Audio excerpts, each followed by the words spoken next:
Я справку даже не могу в течение полугода получить, что я инвалид.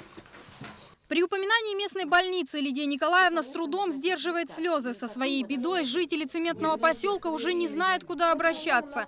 Единственная больница, за которой закреплено все население Максагалоха, а это без малого 6 тысяч человек, осталась без лабораторий. Анализы теперь собирают в Покровске. Мы не знаем, когда его отвезет скорая помощь туда, через час, через два.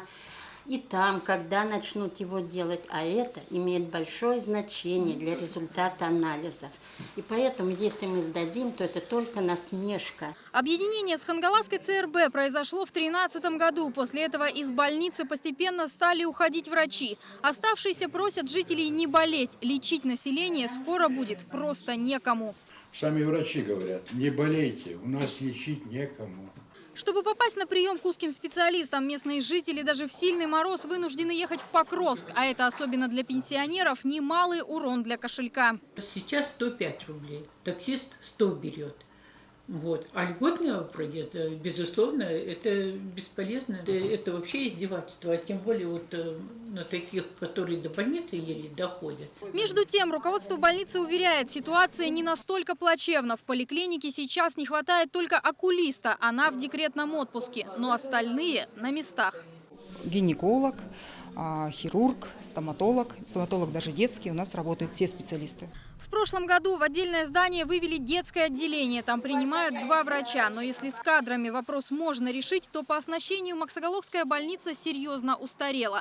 Аппарат УЗИ просят заменить уже 9 лет, а ремонт проводят только косметический.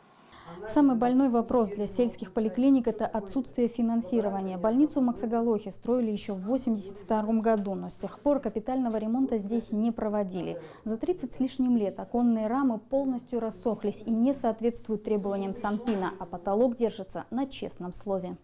Цена вопроса более 10 миллионов рублей. В региональном Минздраве такой суммы нет, но небольшой ремонт по плану должен пройти в следующем году. По лаборатории решение уже фактически принято, и оно не в пользу Максагалоха. Кроме того, та лаборатория, которая была в Максагалохе, она, конечно же, по оснащению не соответствует современным требованиям. Проще оснастить лабораторию именно в Покровске, чтобы там анализы были правильные. Ярче всего о состоянии медицины в поселке говорят места на кладбище, которых с каждым годом становится все больше. По данным администрации, чаще всего люди здесь умирают от онкологии и сердечно-сосудистых заболеваний. Активисты намерены организовать сбор подписей в защиту своей больницы. Анна Лебединская, Денис Попов, Вести, поселок Максагалох, Хангаласский район.